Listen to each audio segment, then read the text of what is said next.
Hi guys. I'm going to read What About Books to you guys today. Um, we've read it multiple times already, but this is just for you all to have and reference to by the end of the module. So I'm going to get started.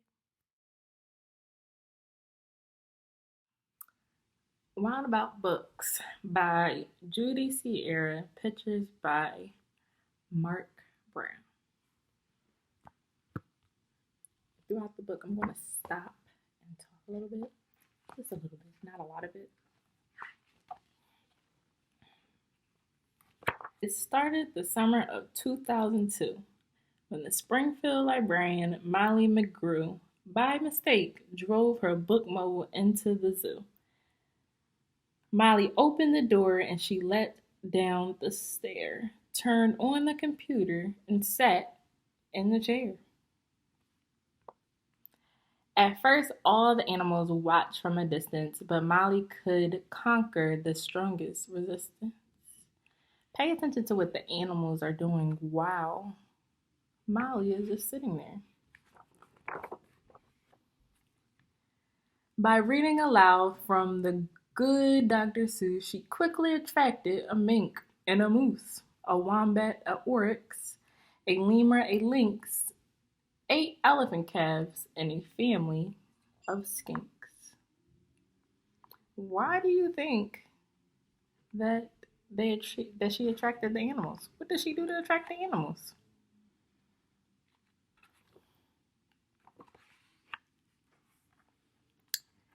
In a flash, every beast in the zoo was stampeding to learn all about this new something called reading. Stampeding. Stampeding means a herd of animals, a whole bunch of animals rushing in a panic at one time.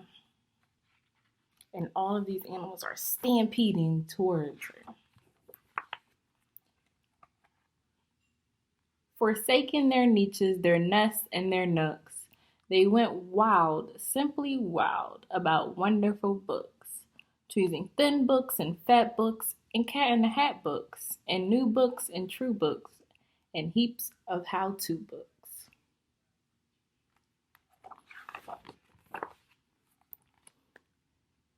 Giraffes wanted tall books, and crickets craved small books, while geckos could only read stick-to-the-wall books. The pandas demanded more books in Chinese. Molly filled their requests, always eager to please. She even found waterproof books for the otter who never went swimming without Harry Potter. Harry Potter is one of my favorites.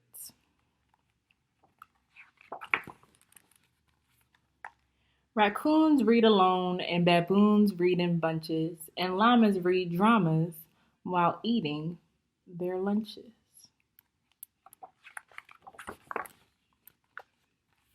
Hyenas shared jokes with the red-bellied snakes, and they howled and they hissed till their funny bones ached.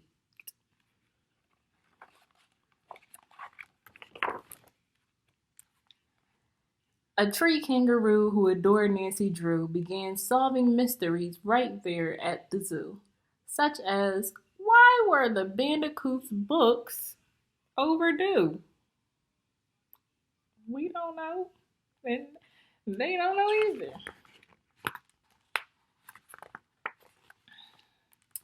Gently, Molly taught lessons in the treating books right. For the boa constrictor squeezed critters too tight. Baby bunnies mucked up Goodnight Moon with their paws. Giant termites devoured the Wizard of Oz. So I wonder how the termites are going to read if they're eating the books. I also wonder, do they have to return the books after they're finished?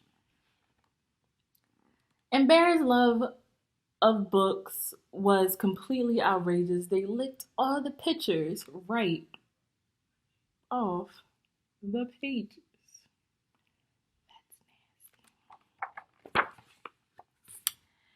Tasmanian devils found books so exciting that soon they had given up fighting for writing.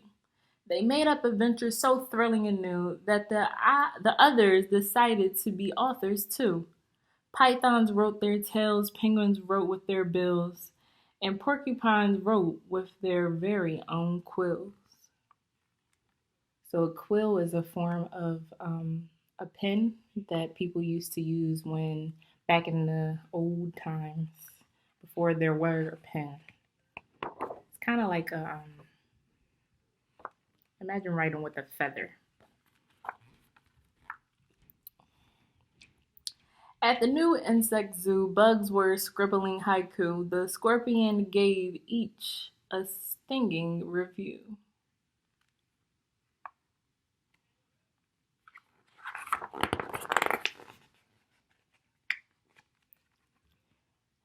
As the cheetah's new novel began to take shape, he read chapters each night to the barbabe. And although the gazelle couldn't spell very well, like everyone else, she had stories to tell. Imagine the hippo's enormous surprise when her memoir was given the zoo leader prize.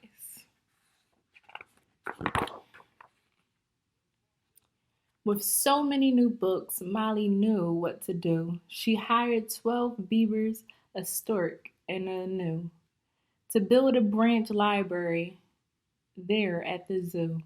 Then the animals cried, "We can do it ourselves. We can check the books out. We can put them on shelves." And they did. And they do up to this very day. 3 cheers for the Zooberry. So they're building their own library. A zoo library? A library zoo?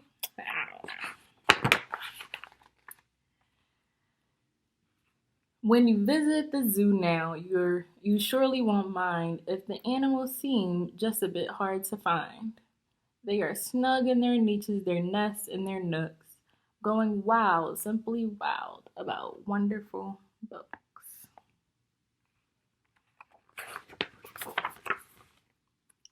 The end. This book is for our favorite doctor, artist, poet, fun, couture, Theodore Seuss Gazelle. So, with that book, we heard a lot of rhyming and we figured out that the animals were wild, just simply wild, about the wonderful books. All right, see you guys later.